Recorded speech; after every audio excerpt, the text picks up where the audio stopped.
Ini ada Tenso, silakan Tenso. Ya, selamat malam, Pastor. Ya, selamat malam. Ya, uh, ya maaf saya nggak buka videonya. Ini uh, tadi kan Pastor bilang yang paslon 1 Anies itu otomatis akan jadi khilafah. Ya. Indikasinya apa? Apa yang alasan kuatnya? Karena saya ada di beberapa grup yang orang Kristen, kalau yang Muslim mereka nggak percaya, mereka ini saya masih masuk akal. Tapi ada orang Kristen dan itu nggak cuma 1-2, ada banyak. Betul. Dan mereka juga bukan orang yang bodoh. Ada yang maksudnya tuh pengalaman internasional, tapi mereka tidak percaya bahwa Indonesia itu akan jadi khilafah jika Anies yang menang. Nah, walaupun saya bilang lihat waktu Jakarta bagaimana ini, tapi mereka nggak percaya itu adalah framing dari berita-berita di Indonesia yang YouTube apa kayak gitu loh. Nah, saya sudah seringkali memberikan apa namanya itu ketika pastor lagi Zoom seperti ini, terus yang di YouTube juga saya kasih kayak gitu. Tapi mereka nggak mau belajar, nggak mau cari tahu kayak gitu loh. Kenapa kayak gitu loh? Dia cuma hanya bilang ya udah ibu aja yang belajar gitu loh. Nah, jadi ya maksud saya bagaimana pastor meyakinkan bahwa memang betul paslon 1 itu kalau menang akan jadi khilafah. Alasannya yang harus yang kuat kayak gitu loh. Ini info A1, mengapa Anies bisa pakai kendaraannya Nasdem? Karena dia beli. Dan belinya itu bunyinya triliun. Ya, makanya Surya Paloh langsung pakai Anies. Ya, dan orang-orang topnya dia, orang-orang pinternya Surya Paloh itu yang waras pada keluar langsung pada keluar saat itu. Ya kan? Salah satunya Ibu Koni. Ya kan? Tapi ini info 1 ya. Namanya info 1 ya. Saya info 1 ya. Banyak saya info 1. Saya kan nabi kan. Info A1. Saya bisa bertanggung jawabkan ya. Itu triliun. Secara nalar saja ya. Surya Paloh ini mau ngapain dukung Anies? Dari dulu Surya Paloh itu benci banget sama Anies. Tapi kalau uangnya banyak ya tidak ada musuh abadi. Yang penting ada uangnya ya oke, nggak masalah. Surya Paloh itu kan dulu kan ngajar Anies habis-habisan. Dikasih duit teman-teman, iya mingkem langsung. Lalu kendaraan dipakai sama Anies. Ya kan? Nah itu jadi satu. Maaf saya potong Pastor. Pertanyaannya, uangnya dari Anies, mana? ya. Dia kan Pertanyaan bukan uangnya dari orang mana? keturunan kaya raya. Mana dia bukan orang kaya. Kan Ya. itu Anies itu mantannya Bu Tumbar. Dulu CLBK waktu SMA. Bu Tumbarnya mana nih? Tadi Bu Tumbar. Bukan mantan, tapi temen, tetangganya maksudnya. Bercanda ya Bu Tumbar, jangan marah ya. Temen. Bukan orang kaya. Ya, orang sederhana, Anies itu orang biasa. Ya bukan orang miskin juga, ya itu pokoknya daerah situ kan ya daerahnya Bu Tumbar kan daerah perumahan elit lah dari situ lah ya orang, tapi bukan konglomerat intinya. Duitnya dari mana? Ya dari jual diri lah. Dia janji-janji sama, coba lihat ya, orang-orang dari Arab datang investasi. Ya kan? Kan diusir sama Raja Salman kan? Kesini bawa duit kan? Itu kan bukan rahasia umum lagi, itu sudah dibongkar semua di detik ya kan? Itu bukan rahasia kalau itu kan. Orang-orang datang ke sini bawa duit, ya kan? Orang-orang radikal Arab ini yang diusir dari Salman. Nah, lalu duitnya itu diinvestasikan ke siapa? Kalau misalnya ini orang jadi Arab, apa diinvestasikan ke PDIP? Nggak mau. Megawati itu ya anti Cina dan anti keturunan-keturunan asing. Jadi jangan berpikir negatifnya ya kalau bilang anti Cina itu karena Soekarno anti Cina, udah jelas. 2 kali orang Cina dipulangkan, orang Tionghoa dipulangkan oleh Soekarno dengan paksa ya. Kalau kamu tidak mau ganti nama, kalau kamu tidak ini, pulangkan. Waktu pulangkan pun nggak boleh bawa anting-anting emas aja nggak boleh dipakai. Ya, itu kata mama saya, kata orang tua saya dulu ya. Jika ditawari, wah nggak mau pulang. Nanti miskin di sana mau makan apa, kita nggak boleh bawa uang aja nggak boleh bawa. Ya, mungkin ada di sini yang ngalamin, boleh cerita juga ya tentang 2 kali. Yang kita tahu PP 10-nya, tapi yang keduanya lebih kejam lagi. Ya, jadi Megawati itu ngikutin Soekarno anti Cina loh. Tapi anti Arab-Arab yang lain juga, anti Arab juga, anti Belanda, pokoknya anti orang asing. Gitu ya, karena kepahitan mereka. Ya, itu keluarga kepahitan.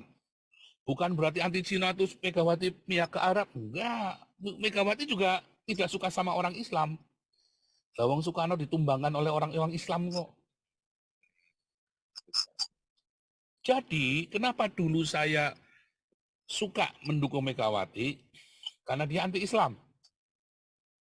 Paling nggak waras. Anti Cina, ya kita orang Cinanya masih tahu diri dah kalau begitu dah. Anggap aja begitu kan? Orang Tionghoa masih tahu diri dah di Indonesia dah.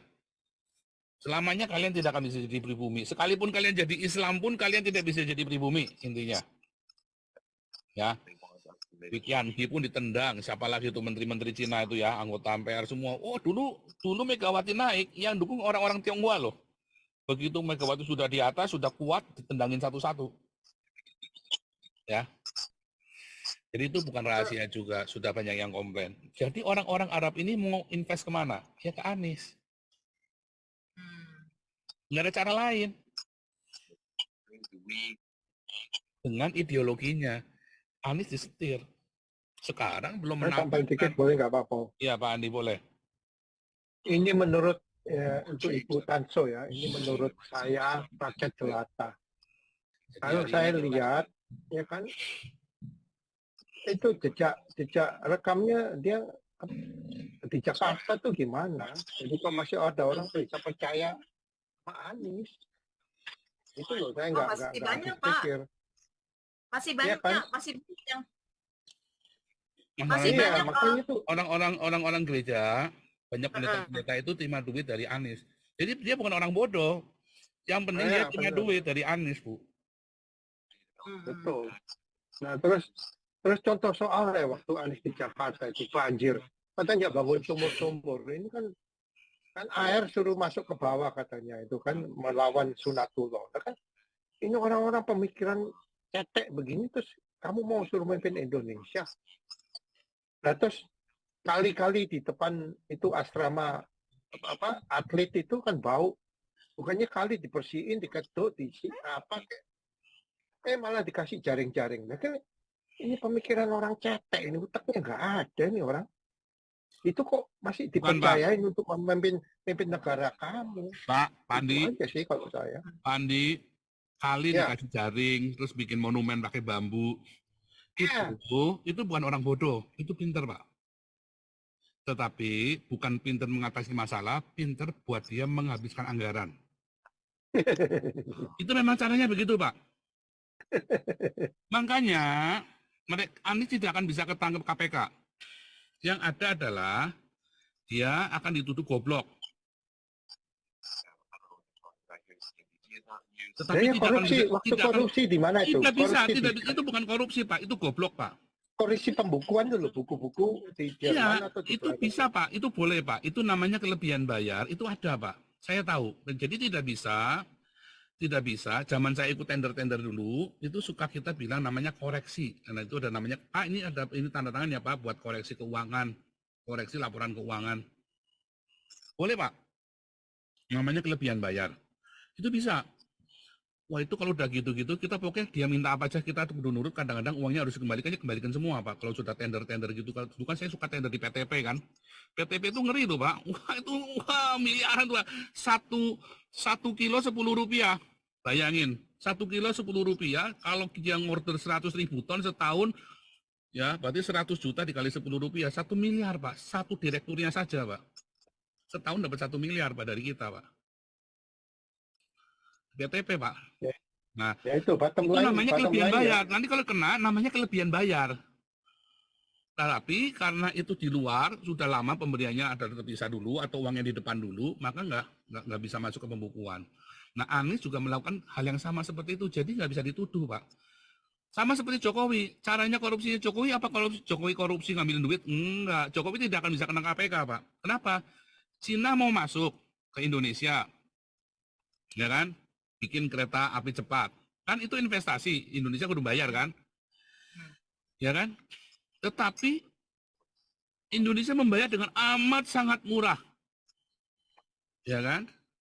Yang rugi Indonesianya bukan, orang Cinanya sudah membuat satu bagian di situ, bagiannya Jokowi. Jadi back to back. Jadi Jokowi tetap dapat bagian di situ. Uangnya di mana? Rekeningnya di Cina. Nggak akan bisa dikontrol, Pak. Nggak akan bisa dilacak. Jadi Jokowi tidak akan pernah bisa ditangkap, dan Jokowi itu kayanya minta ampun.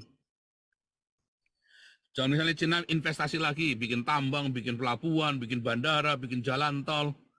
Setiap kali mau kerja, Cina kasih uang di depan dulu sama Jokowi, bukan di belakang, di depan kasih uang dulu. Setelah itu, kalau ini berupa pembayaran, ya udah Jokowi dapat bagi hasil. Jadi itu bukan korupsi. Nah, masalahnya adalah menerima. Enggak, Jokowi tidak menerima. Oh, namanya bukan Jokowi kok di situ. Tapi itu uangnya banyak di situ. Dan itu dananya kan itu namanya uang dana taktis, Pak. Itu nanti akan dibikin buat apa saja dia. Bisa. Begitu, Pak. Kalau sampai ketangkap korupsi itu berarti goblok banget Jokowi. Karena itu caranya begitu, itu gampang. Itu cara korupsi yang paling halus, yang kayak Anies juga sama. Jadi Anies nggak bakal ketangkep KPK. Dan kalau dia bikin jaring-jaring itu supaya dibuang, bikin monumen apa supaya dibuang, nggak ada bekasnya. Udah habis, udah hilang. Udah audit, ya itu sampahnya tuh. Audit aja tuh sampahnya. Harganya, ini kan seni. Gitu loh, ini kan seni. Harganya ya nggak bisa diukur. Pembandingnya apa ya nggak bisa. Saya nyanyi, ya kan Pak Andi nyanyi, dia nggak bisa diukur. Kalau yang nyanyi si Ruth Sahanaya atau si Tompi ya keukur. Kalau saya sama Pak Andi ya nggak keukur. Tahu bedanya apa? Kenapa nih Pak Andi ngundang Andi nyanyi kok bayarnya sampai 100 juta? Ini Andi Van Java nih nyanyi nih di pengantin 100 juta. Ini korupsi nih, nggak bisa diukur. Iya kan? Apa bedanya sama manggil Tompi? Oh, ini kan sama-sama nyanyi seniman, kamu jangan menghina nih Pak Andi ini dulu didikannya Andi Lau. Nggak bisa diukur Pak. Gitu loh Pak. Jadi korupsi yang tidak bisa terdeteksi, nggak bisa, ada alasannya, ada pertanggungjawabannya. Balik lagi, duitnya dari mana? Ya dari Arab-Arab ini sih Anies, punya uang triliunan begitu banyak dari mana? Ya dari Arab-Arab ini. Gitu loh. Ya, buktinya bagaimana? Ya sudah kelihatan. Itu analisa sederhana yang mudah sekali. Pendeta-pendeta ini pintar, iya pintar buat dirinya sendiri. Dia yang penting dapat duit. Kalau nanti rusuh, oh enggak akan terjadi. Kalau rusuh, ya itu Tuhan berkehendak lah gimana. Ya kan? Pendeta-pendeta ini kan nggak urusan. Apa Gilbert urusan dengan kalian jemaatnya? Saya urusan kalau kalian sampai ada masuk penjara. Jangankan Galarua, Damaris, Damarkasi masuk penjara. Yusuf Manubulu itu loh, kita pernah bergesekan dengan Yusuf Manubulu masuk penjara aja kita kumpulin duit kok buat dia. Ya kan? Nah, artinya makanya semestinya kalau akal sehat Pak Paul, gereja-gereja itu harus menolak terima duit Anies. Itu kalau akal sehat. Ya. Makanya Betani nolak Pak, dia sehat Pak. Iya. Saya bangga dengan Betani kali ini. Karena apa? Karena nolak, nggak mau dikasih ngomong ya, nggak mau. Dia terus ada siaran ini ya kan, dia nggak mau. Ya, kami menolak menerima uang, nggak mau. Karena kami tidak mau dipolitisir. ngasih duit 50 juta, 100 juta ke Betani diguyung kolektanya 4 miliar seminggu. Ngasih 100 juta di ngekek. Loh mereka kalau khotbah sekali khotbah dikasih 50 juta hari Minggu, kasih 50 juta yang ngekek. Anies ngasihnya kurang banyak. Ya mungkin kalau ngasihnya satu orang 1 miliar ya mungkin Betani ya mikir ya. Satu orang 50 juta, saya khotbah saja di Betani 50 juta kok PK-nya kok. Ya kan Betani kan 50 juta PK-nya itu sekali khotbah itu. Sehari apa sekali saya lupa ya. Satu hari atas untuk kali pokoknya itu 50 juta gede loh Betani. Nggak mikir langsung 50 juta dari Anies. Sorry ya. Emang gue cowok apaan kan gitu. Nggak mau Betani. Tapi kalau pendeta-pendeta ini yang tadi Ibu Tenso bilang, ya memang edan kok. Nggak boleh misu ya saudara ya. Ya memang harus dipisui saudara ya. Ya itulah pokoknya nggak baik lah. Begitu Bu Tenso ya.